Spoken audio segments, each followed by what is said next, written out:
Hello everyone, welcome back to my YouTube channel, The Storyteller. I am Mohor and today's video will mark the conclusion of the story Signs and Symbols by Vladimir Nabokov.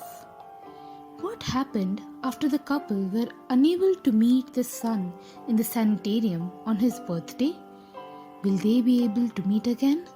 Stay tuned to know more. If you enjoyed the video, do like, share and subscribe.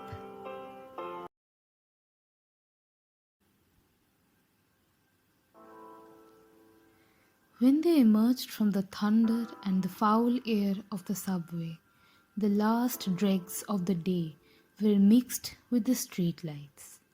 She wanted to buy some fish for supper, so she handed him the basket of jelly jars, telling him to go home. Accordingly, he returned to their tenement house, walked up to the third landing, and then remembered he had given her his keys earlier in the day. In silence, he sat down on the steps and in silence rose, when some 10 minutes later she came trudging heavily up the stairs, smiling wanly and shaking her head in a deprecation of her silliness. They entered their two-room flat and he at once went to the mirror.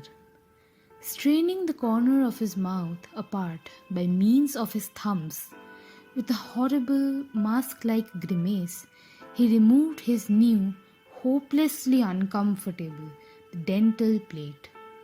He read his Russian language newspaper while she laid the table. Still reading, he ate the pale victuals that needed no teeth. She knew his moods and was also silent. When he had gone to bed, she remained in the living room with her pack of soiled playing cards and her old photograph albums. Across the narrow courtyard, where the rain tinkled in the dark against some ash cans, windows were blandly alight, and in one of them, a black-trousered man, with his hands clasped under his head and his elbows raised, could he be seen lying supine on an untidy bed. She pulled the blinds down and examined the photographs.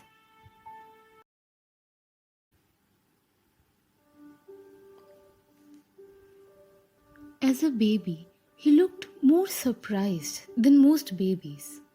A photograph of a German maid they had had in Leipzig and her fat-faced fiancé fell out of a fold of the album.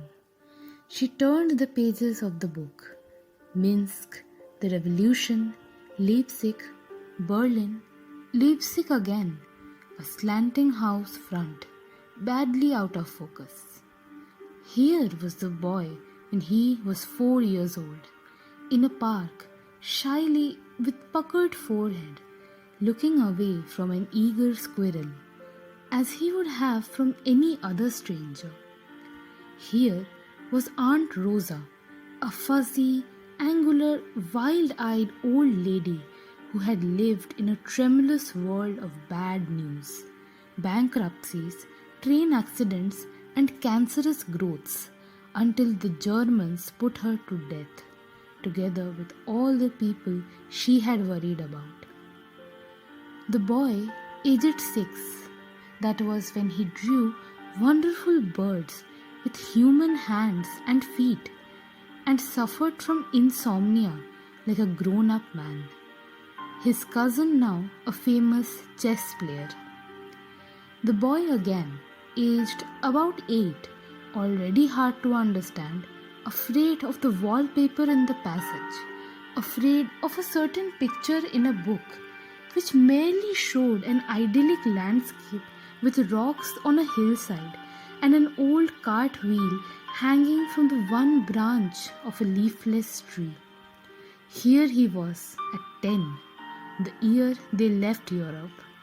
She remembered the shame, the pity, the humiliating difficulties of the journey, and the ugly, vicious backward children he was with in the special school where he had been placed after they arrived in America. And then came a time in his life, coinciding with a long convalescence after pneumonia, when those little phobias of his, which his parents had stubbornly regarded as the eccentricities of a prodigiously gifted child, hardened, as it were, into a dense tangle of logically interacting illusions, making them totally inaccessible to the normal minds.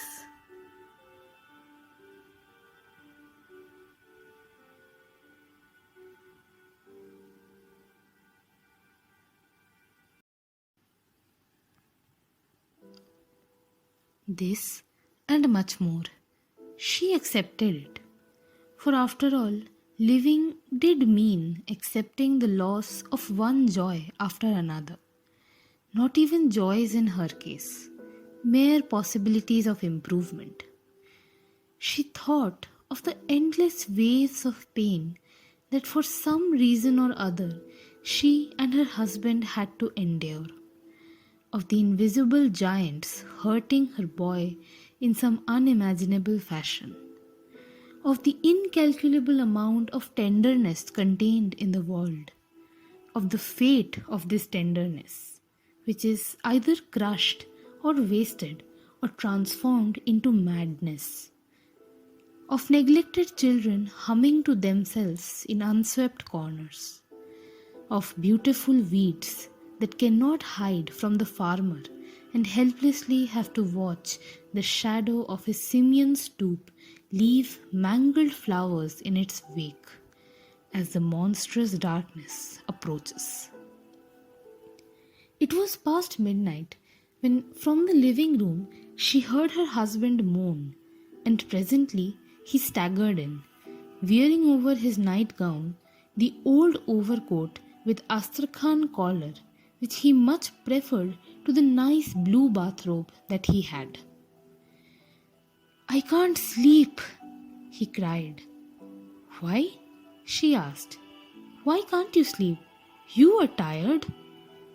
"I can't sleep because I'm dying," he said and lay down on the couch. "Is it your stomach? Do you want me to call Dr. Solov?" "No doctors, no doctors," he moaned. "To the devil with doctors. We must get him out of there quick. Otherwise, we will be responsible." "Responsible," he repeated, and hurled himself into a sitting position, both feet on the floor, thumping his forehead with his clenched fist. "All right," she said, quietly. "We shall bring him home tomorrow morning." "I would like some tea," said her husband, and retired to the bathroom. Bending with difficulty, she retrieved some playing cards and a photograph or two that had slipped from the couch to the floor. The knave of hearts, nine of spades, ace of spades, Elsa and her bestial bow. He returned in high spirits, saying in a loud voice, "I have it all figured out. We will give him the bedroom. Each of us will spend part of the night near him and the other part on this couch. By turns. We will have the doctor see him at least twice a week. It does not matter what the prince says. He won't have to say much anyway because it will come out cheaper." The telephone rang. It was an unusual hour for the telephone to ring. His left slipper had come off and he groped for it with his heel and toe as he stood in the middle of the room and childishly, toothlessly gaped at his wife. Having more English than he did, it was she who attended to calls. "Can I speak to Charlie?" said a girl's dull little voice. "What number you want?" "No, that is not the right number." The receiver was gently cradled. Her hand went to her old tired heart. He smiled a quick smile and immediately reassumed his excited monologue. They would fetch him as soon as it was the day. Knives would have to be kept in a locked drawer. Even at his worst, He presented no danger to other people. The telephone rang a second time. The same toneless, anxious young voice asked for Charlie. You have the incorrect number. I will tell you what you are doing. You are turning the letter O instead of the 0. They sat down to their unexpected festive midnight tea. The birthday present stood on the table. He sipped noisily. His face was flushed. Every now and then he imparted a circular motion to his raised glass so as to make the sugar dissolve more thoroughly.